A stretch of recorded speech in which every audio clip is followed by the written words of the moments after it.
So we have been in this study where we have been covering one book of the Bible per week, which is a lot. And some of you have been on this journey with me. You get this. And some of you have come to me and you've said to me, hey, we're trying to keep up with you. And so we're trying to read the book of the Bible either before or after you preach the message so we can kind of stay on task and just kind of keep up with you. And if you've been doing that this last week, you fell asleep a few times. Because we are now in 1 Chronicles, which chronicles name after name after name. So-and-so begot so-and-so, and so-and-so begot so-and-so. And you're going, please get to a point here. Why? And we're going to understand that in just a moment. Now, we need to also understand, we shared this before, but the Bible is not like a novel. Can you imagine picking up a novel and you're reading, I don't know, a love story, ladies? And you get like halfway through and all of a sudden what are they talking about? It makes no sense. Haven't I read this already? It's like they started the story over. You see, a novel flows from page 1 to the ending. The Bible is not a novel. The Bible is a collection of books that God has prepared for us to study and learn so we can know who God is. And so when we come to 1 Chronicles, we suddenly begin to see some things. We're thinking to ourselves, haven't we already read this? Haven't we already covered this? Yes, we have. Because in the Chronicles, it begins to chronicle all the history of Israel, all the stuff that's going on. But yet in Chronicles, it begins to focus a little bit more on the priestly role and some of those aspects of it. And so we're going to dig into this, and you're going to be saying to yourself, but we covered this already. Yes, we have, just not the 1 Corinthians, or Chronicles, Corinthians, 1 Chronicles. And so as we unpack this, you're going to begin to see why God allowed this book to be written in the way it was written. So it's not like a novel, but it is a conglomeration of books that gives us a lot of wisdom and understanding. Yesterday I was playing putt-putt golf because you can't play putt-putt golf here. They don't have one. If you know where one is, let me know because I love putt-putt golf. And I took my future son-in-law shooting when he was here. It was not my idea. It was not the proverbial, take the son-in-law out and show him your guns. He asked for this, okay? Now, he not only asked for this, he says, hey, can we go hiking? So I took him to Nelson. If you want to hide a body, I took him to Nelson. We went hiking. Then we went shooting. And I showed him how good of a shot I am. So putt-putt golf was his opportunity to redeem himself. It didn't happen. But while we're playing putt-putt golf, we hear screeching. We look up at the street, and this car had pulled out in front of a motorcycle, and the motorcycle is sliding to a halt, hits the car. The girl rolls forward, and so we run up there, and we check on her, and she's dazed, obviously. And I was thinking to myself, okay, we have to report this in some way, so they got police coming and whatnot. And I'm thinking, what did I see? What did I see? Have you ever noticed that? What did I see? And as I think back to what I saw, I'm thinking, I really didn't see that much. All I saw was a car that looked like it was sitting still and the motorcycle running into it. That's what I saw. And so I'm thinking, I don't know. I couldn't say who's at fault here. I don't know. I just want to make sure this girl's okay. And it turns out that Joe, the son-in-law, he knew her. She's his hairdresser. And Abby's like, isn't that? Yes, it is. And so what I saw was what I saw, but it wasn't a complete picture, if you will. Now, luckily, somebody had pulled up behind the incident and says, I saw the whole thing. And he says, this, and he's saying, match what I saw. I was like, oh, yeah, I get it. You and I, we see things differently. Do you realize that our mind plays tricks on us?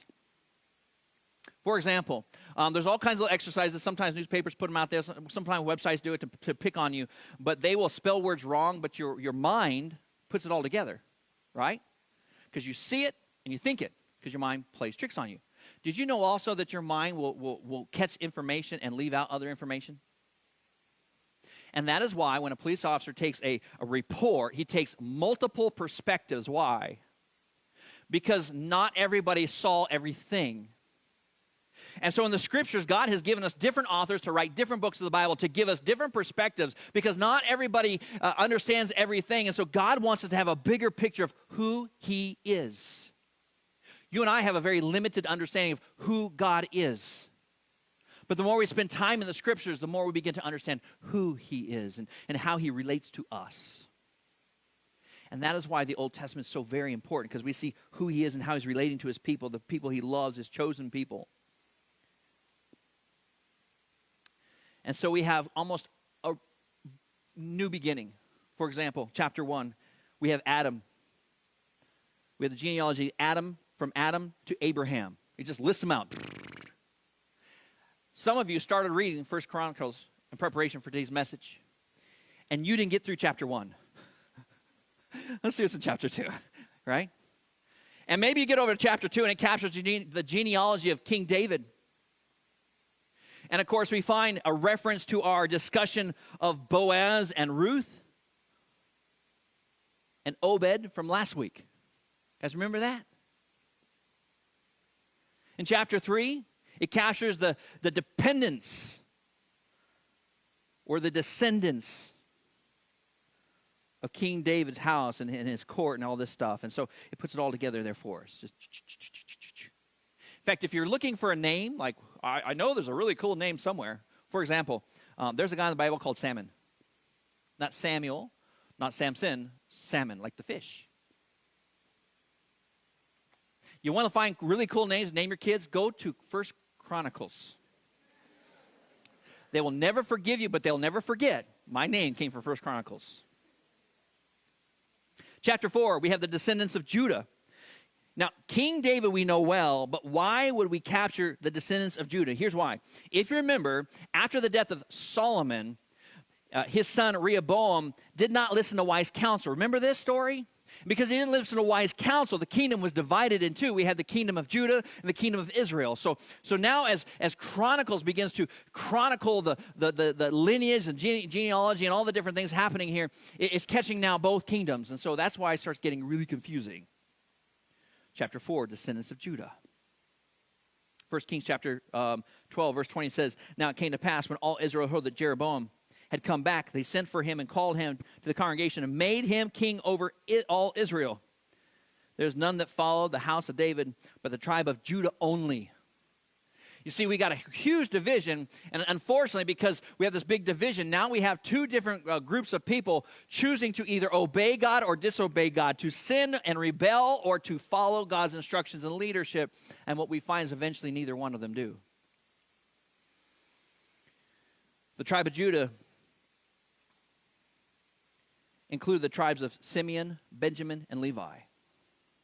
So chapter 4 captures the genealogy of Judah and Simeon. As it briefs over these names, and suddenly it takes us a moment to speak about one person in this lineage named Jabez. And it's important because you're reading these names, name, and all of a sudden it says, let's talk about Jabez for a moment. Have you ever felt like there's something really important we need to say out loud? And so you kind of stop everything. Hey, before we go any further, I need to say this. And so the author captures this person, Jabez. 1 Chronicles chapter 4, verse 9. Now Jabez was more honorable than his brothers. So he's an honorable man. And his mother called his name Jabez, saying, "Because I bore him in pain." And Jabez called on the God of Israel, saying, "Oh, that you would bless me indeed and enlarge my territory, that your hand would be with me, and that you would keep me from evil, that I may not cause pain." So God granted him what he requested. You know what this implies? We're reading this list, this genealogy, name, all this. Now, wait a second. There was someone here who actually followed God. Let's take a moment and give a shout out. Why? Because he did what God required. And God blessed him. God, I'm surrendering to you. God blessed him. Chapter 5, we have the genealogy of Reuben, Gad, and the half tribe of Manasseh. Chapter 4, the author points out that the godly man Jabez talks about the godly man Jabez, but he has less encouraging words to say of those listed in chapter 5. In fact, it says in chapter 5, verse 25, and they were unfaithful to God and the God of their fathers, and played the harlot after the gods of the peoples of the land, whom God had destroyed before them. So we got Jabez in chapter 4 and says, let's talk about this guy. He followed God and God blessed. Chapter 5, now you're going to go one more chapter down. Let me tell you about this group of people. They did not follow God. In fact, they went after false idols. Now, you and I, when I say false idol, might think of this little Buddha statue or something else. Let me say, a false idol in your life can look like anything that you choose in place of God. Anything that you desire over God. Do you realize that my children can be my idol? Because I love them more than God. You and I, we grab a hold of things and we make them an idol in our lives. And how do we know they're an idol in our lives? Because we're willing to fight and create havoc and disunity over them. That's how we know they become an idol. We're not talking about, some of us in the room, coming here on Sunday morning and being part of this worship service and going home and worshiping Baal or Buddha or some other Eastern type of God. We're not talking about that at all. We're talking about going home and worshiping self. Anything that dishonors God, that has control in your life, that's an idol.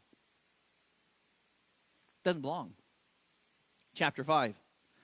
They did not worship God. They did not honor God. They disobeyed God. By the way, another term or name or word we can use for disobedience or sin is rebellion.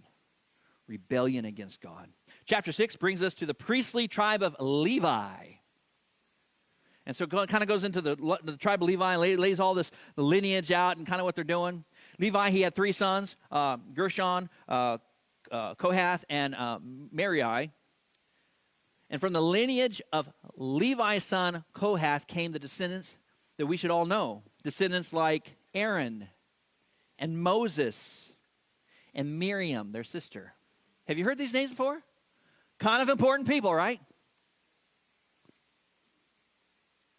The high priestly line for Israel would then follow after Aaron's family lineage. And in chapter 6, we're given kind of a place marker, if you will, so that we can know where we are in the timeline of history. You see, we went through all these Old Testament books, and we kind of watched as God worked in the lives and called out a chosen people, and then rescued them. And we saw them in the wilderness. We saw them obey God. We saw them disobey God. Saw God bless them. We saw God, correct them. We saw an entire nation stand. We saw all these things. And in 1 Corinthians, as it's kind of recapping all this stuff, all the way back from Adam, in chapter 6, we're kind of given this place marker so we kind of know where we are in the history of time. Have you ever been lost? And then all of a sudden you look up and you say, oh, I know that building. I have no clue where this road goes, but I know what that building is, and if I can just get to that landmark, I'm resetting my brain. Have you been there? Come on, be honest. No men in this room are saying yes. I know, I understand why. I get it. My daughter told me the other day, I was driving, Dad. We shipped the bug to her, so she finally has a car. I was driving, Dad, and my phone died. I'm like, what does that matter? I was using my map so I can get home. You know how to get home? Not without my map, Dad. And then I saw Liberty University's water tower, and I knew where I was. You and I sometimes in life need to find those familiar sites so we kind of know where to restart. By the way, everyone in this room, we have something called a hurt, a habit, or a hang up. And those things get a hold of us and they drag us down. And sometimes we feel like we're so far down in that thing, or we've given so much over to that thing. We feel like, man, I've really messed up now that we are so far down. We need to realize that God says, hey, I've laid these things in your life. Just look up and spot them. Grab a hold of this promise. Or maybe you got a person in your life who understands what you're going through. Maybe you've talked to them about what you're going through. Grab a hold of their hands and say, I need help, because God put them in your life for a reason. And so in chapter 6 of 1 Chronicles, we kind of have this place marker so we kind of know where we are. Chapter 6, verse 15. Jehozadak went into captivity when the Lord carried Judah and Jerusalem into captivity by the hand of Nebuchadnezzar. When we finished first or Second Kings, this is where we ended. Judah going into bondage. And so we have this place marker like, oh, First Kings ended here, and we find chapter 6. This is where he's at. Which is really cool because as we continue our journey through the Old Testament, we're going to like hit on some stuff in the future now that we haven't covered yet, which is kind of cool. 2 Kings chapter 25, verse 1. Now it came to pass in the 9th year of the reign, in the 10th month, on the 10th day of the month, it's like very specific, giving some specifics here, that Nebuchadnezzar, king of Babylon, and all his army came against Jerusalem and encamped against it. And they built a siege wall against it all around. So the city was besieged until the 11th year of King Zedekiah. In other words, this is the moment in 2 Kings where they're carried away into Babylonian captivity, which is huge. Have you ever heard of a guy named Daniel? That's where he's literally, we get his storyline from. So as you come to verse 31, there's kind of a flashback now, if you will, to discuss those appointed to specific tasks in the temple and in the temple of Jerusalem.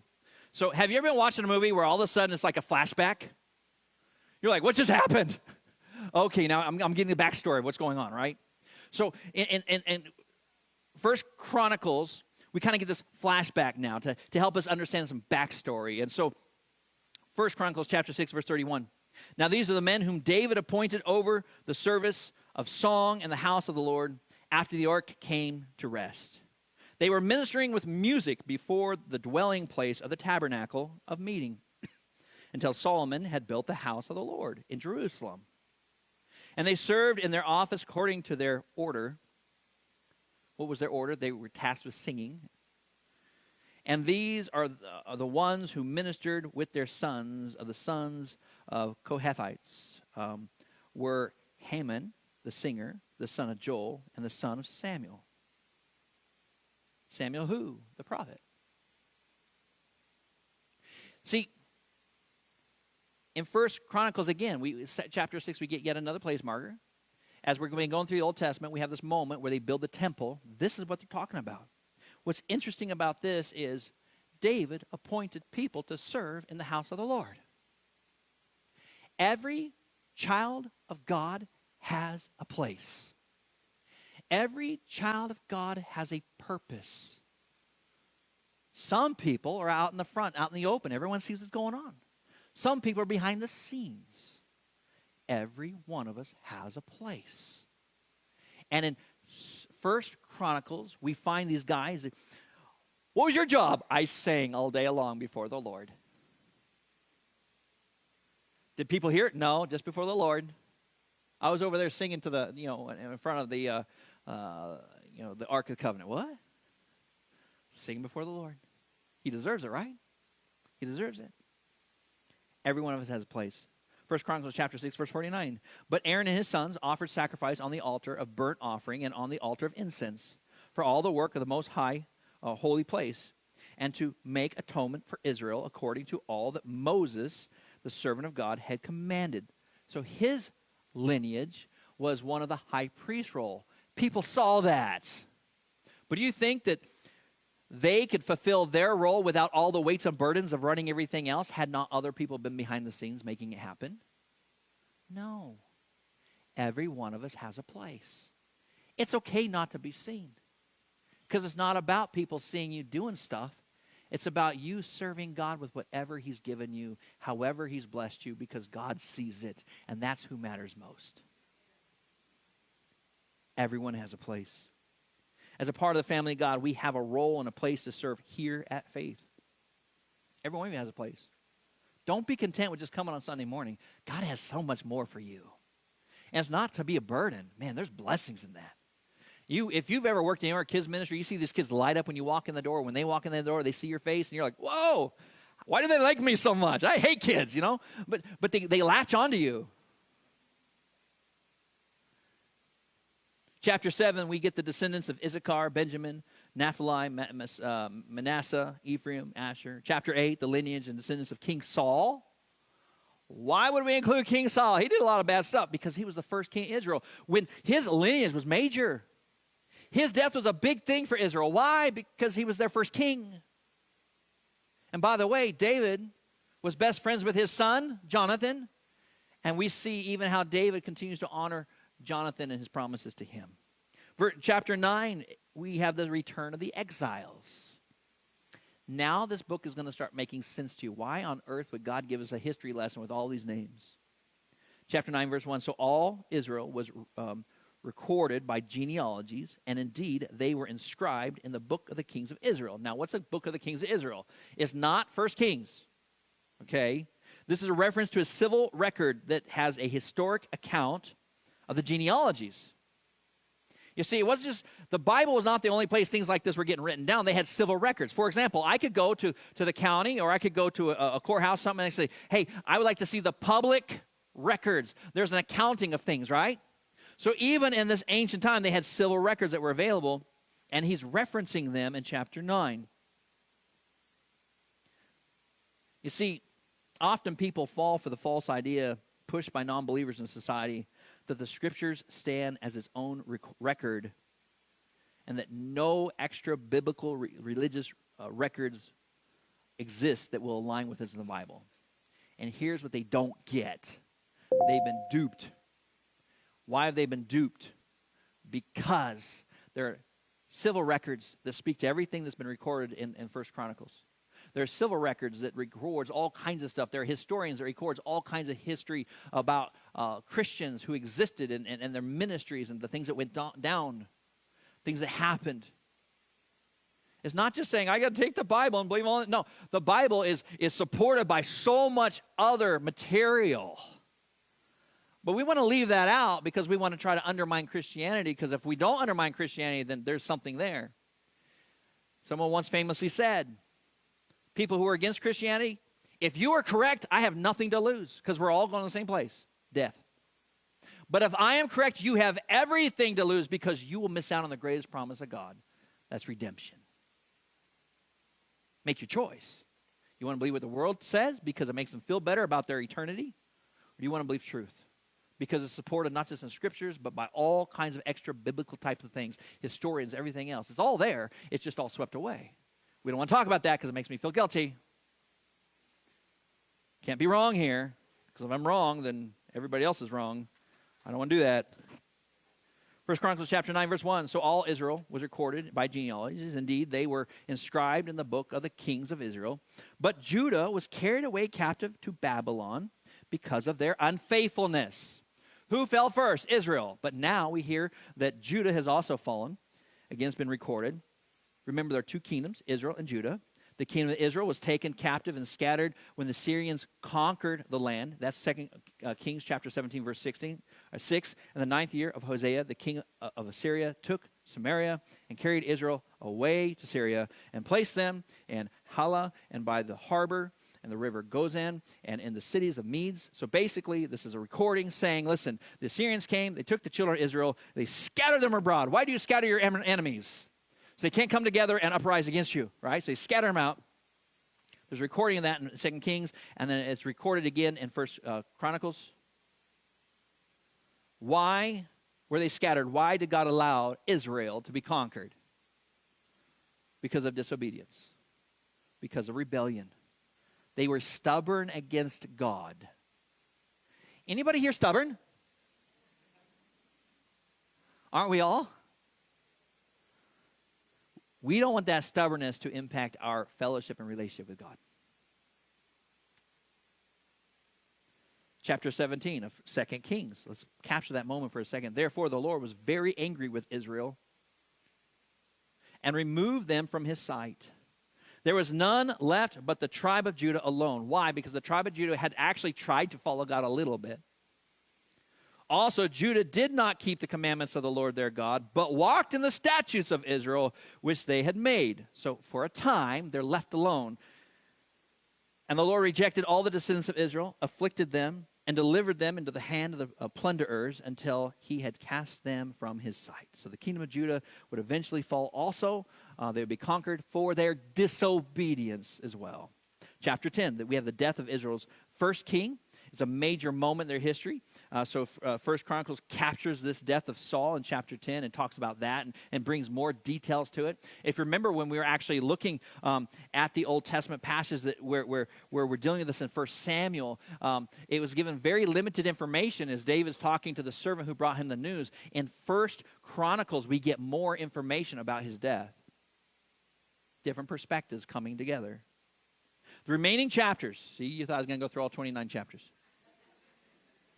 capture details about the King David's 40-year reign.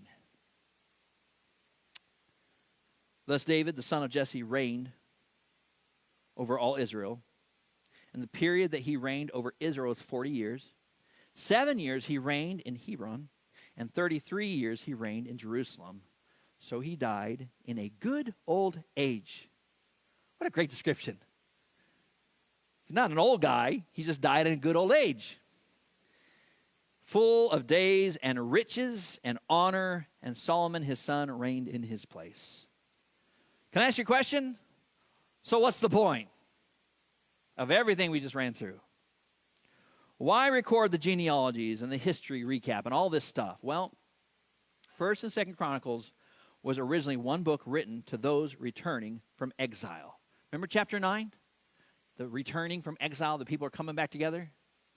They had been living in exile, so many of the people coming back did not know the history, did not know what God had done, did not know how to worship God properly, did not know their lineage. They didn't know a lot of things, and so it's captured and given to them in a single book to say, hey, by the way, here's your history. Here's all that God has done for you. Here's your little genealogy, and you can find yourself on the map however you want. And so look at the faithfulness of God. And now if you come back together, if you will obey me in this moment, you will see the very blessings that your forefathers had bestowed upon your life.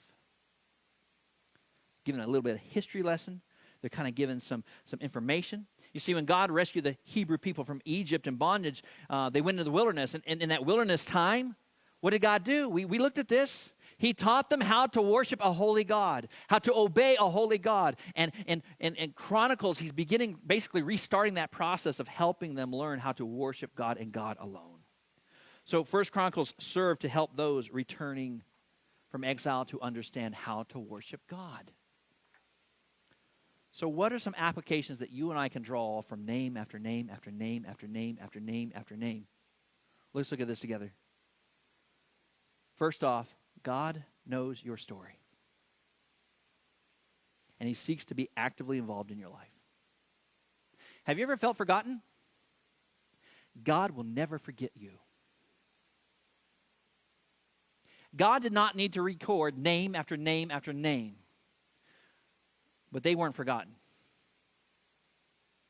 God hasn't forgotten you. Do you feel like God's forgotten you? Do you realize this, that in that dark moment, he's there. He's never left your side. So why is it you feel like he did? Could it be the stubbornness set in? And as you who turn your back on him, just like those of the Old Testament, they rebelled against God in some way. Have you ever felt alone? You're not alone. Maybe you feel like you've messed some things up way too much. Here's an amazing thing about the Old Testament. No matter how much they messed up, God was simply waiting for them to return to him. If my people pray and will call upon my name. There's a huge if there. God help it. No. If you'll actually return to me, I will rescue you. If you'll actually call out to me, I will rescue you. If you'll remember what I have done and what I can do and what I desire to do in your life, if you'll respond to me in that way, I will engage. James says this, God says, if you'll draw near to me, I will draw near to you. What's that saying about God?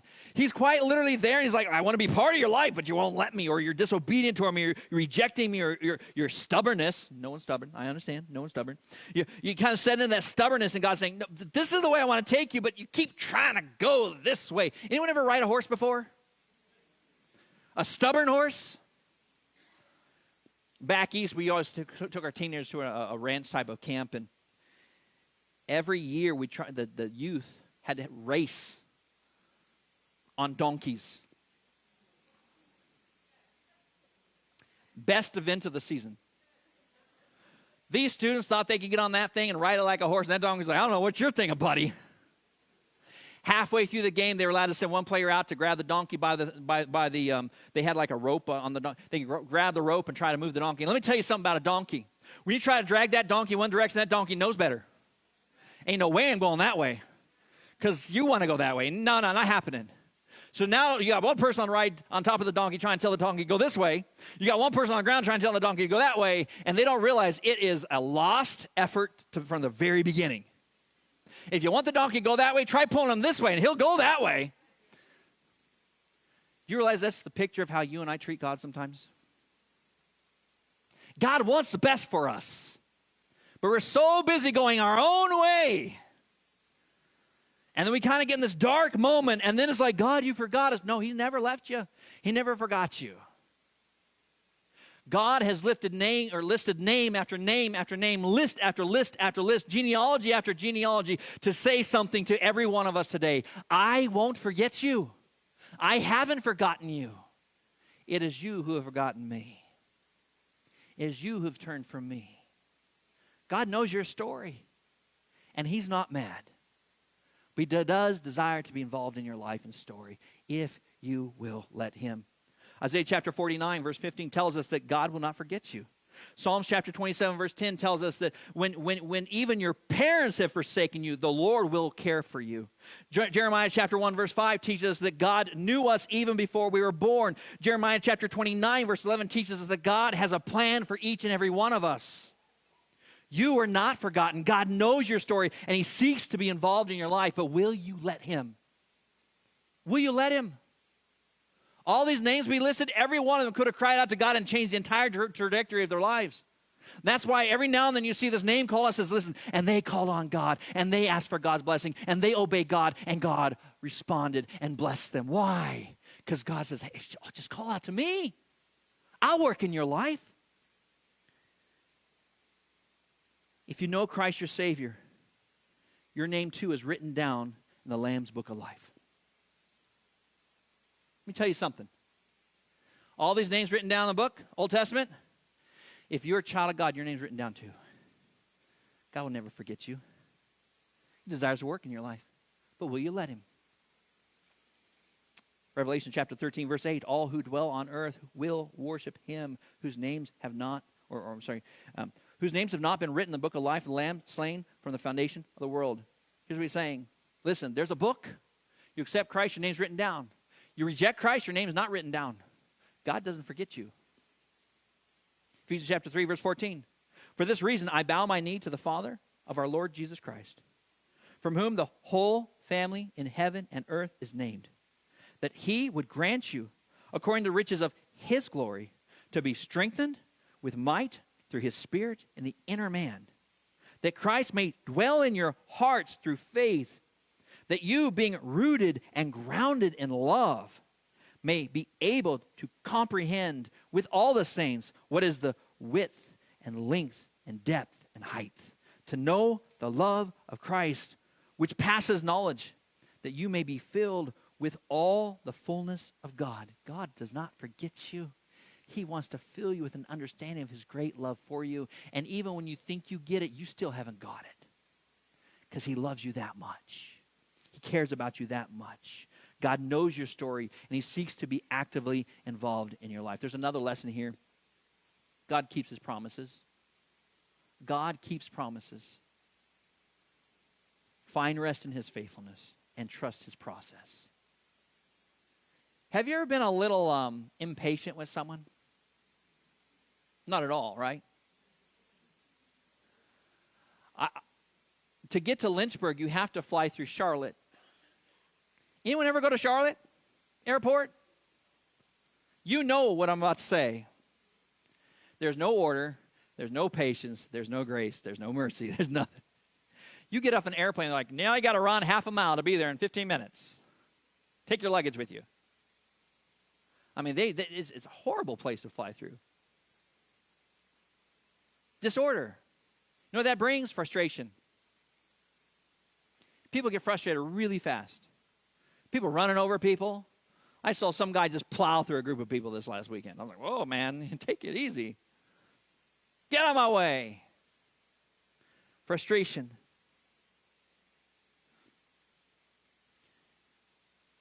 You don't need to rush because your Savior's never left your side. You don't need to plow and make your own way because God desires to make a way for you.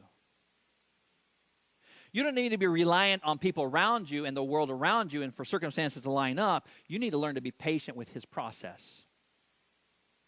Because sometimes His process is being worked. That's why we need to learn to trust in His promises. We need to find a rest in His faithfulness. See, God, why haven't you done it yet? I will take care of it. I've told you I'd take care of it. Trust His process. Trust His faithfulness toward us. Trust His timeline. Man, God has a bigger picture, right? You and I are but like a dot on the bigger scheme of things, but that dot matters to Him.